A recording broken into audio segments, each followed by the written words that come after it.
Rasululloh sallallohu alayhi va sallam bilan ashoblar jangdan qaytishib, g'azotdan qaytishib turganlarida hammalari charchashganligi bilan soyalarda tarqalib dam olishayotgan vaqtlarda u kishini qo'riqlab turadigan kishilar ham uxlab qolgan vaqtlarda o'zlari ham shamshirlarini daraxtga qo'yib, ilib shu yerda dam olib qolganlar, uyg'onganlarda mushriklarning bittasi payg'ambarimiz sollallohu alayhi vasallamni poylab, shamshirlarni olib, "Man yamna'uka minni ya Muhammad?"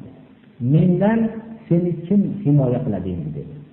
Tursalar qilichni yalang'ochlab turibdi. Shunda Allohu dedi.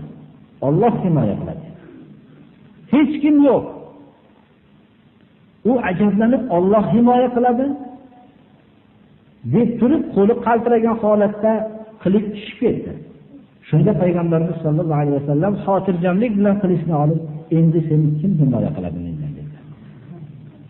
"Shuni kechirgin" deb yo'l borgandan keyin qaytib ketishlikka buyurdilar. Rasululloh sollallohu alayhi vasallamning tarixlarida biror bir o'rinda qo'rqqanligi yo'q. Inson Allohdan qo'rqsa, boshqa hech narsadan qo'rqish yo'qoladi. Mana bu narsa tabliğda bilinadi. Biz ham qo'rqmaymiz. O'zimizni shaxsiy manfaatimiz bo'lgan soatda qo'rqmaymiz. Allohning risolatini yetkazishlikda eng qo'rqoq kishilar bizlardir. Rasulining Allohning muhabbatini da'vo qilganlar mana bu sifatda Rasululloh sollallohu alayhi vasallamga o'xshadi. Shunda Alloh yaxshi ko'radi ularni, Alloh gunohlarini mag'firat qiladi.